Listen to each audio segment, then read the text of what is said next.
What's up everybody? Tim here from Lowbrow Customs, and today I'm going to be showing you how to install this sprocket lock system from Hughs Handbuilt on the Saturday Sportster, so stick around. So these kits from Hughs Handbuilt are designed to fit around XL, Big Twin, and Buell sprockets with the 5-bolt pattern. They come in 2 different finishes. We have a raw aluminum and a black anodized. These are CNC billet, made in the United States. There's no machining required. It's just a bolt-on application, and it will take up the place of your stock spacers. You can reuse your stock hardware if it's in good shape, but since you have the wheel off, this would be a good time to replace. So it's a pretty straightforward kit, but I'm going to show you right now how to install that on the rear wheel of this Sportster behind me. So let's get to it. Okay, so I got this taken apart, and like I said, we're going to be eliminating the stock spacers. So we're not going to be using these anymore. This is going to take up the place of that.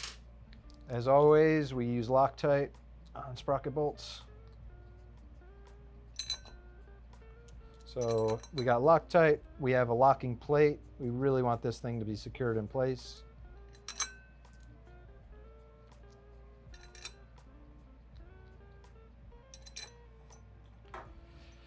Our hardware is nice on this bike, so we're reusing it. But like I said before, this would be a good time to replace it if need be.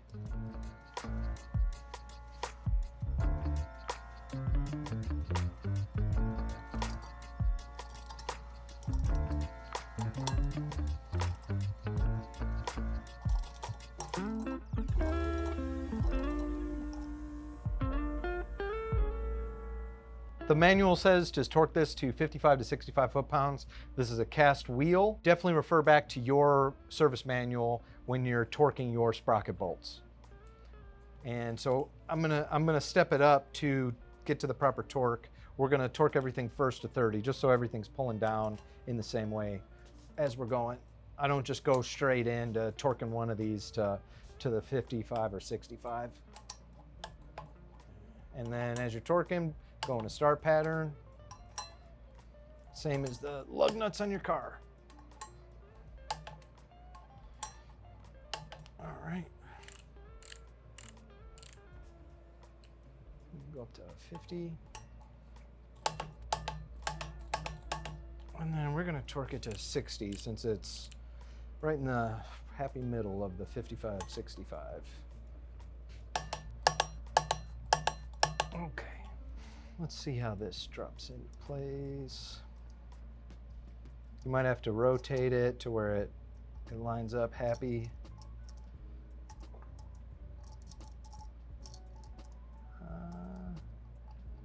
We're not in a good spot. We've got just this one is, it just needs to be tightened up a little bit more. So I might just increase the torque on one of those to get that to be in the right spot.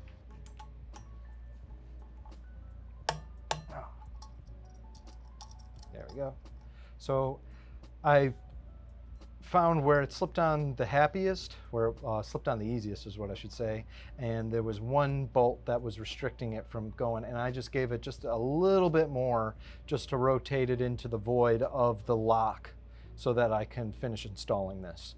So you might have to do that. If it gives you more trouble, you could even switch switch 2 bolts, and then that might, depending on where they started the threads on the hub or where the hex lines up with the threads on the bolt, it might just be all the play that you need to get the actual locking tab into place. So now that we got the lock tab to fit, I want to take these bolts out. I want to get some Loctite on here.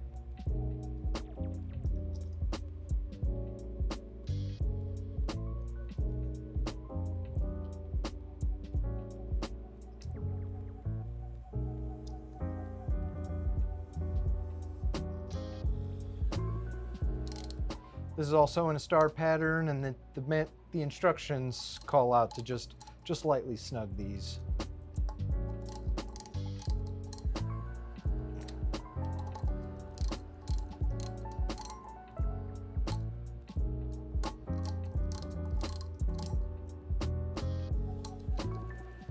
And that's it. I think this is a really great kit.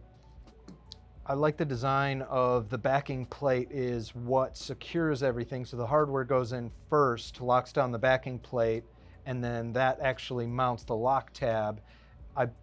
I've seen this kit before and I didn't realize it was 2 pieces, and it kind of looked to me like you were going to have to drill your sprocket, but having it made out of 2 pieces is really genius. This was really easy to use. I think it looks great. Not really too concerned about any of these nuts backing out. I think this is a really great addition to this bike. It being an off-road bike, I feel a lot more confident about the security, about the hardware not backing out. And so we're gonna get this back on the Saturday Sportster. So we got the wheel back on the bike, and there's no way that you can see the sprocket lock back on the wheel, but from where you're at. But we'll do some close-ups, and it's, from my perspective, it looks really cool. It's like almost kind of goes away. We went with the black one because we got a black sprocket. The bike's mostly black. It just kind of goes with it, which seeing it on the bike now, it looks like it was just always on there. Really simple part to use. I hope you liked watching the video. You'll be able to find this part and many, many more at lowbrowcustoms.com. I'm Tim. Thanks for watching.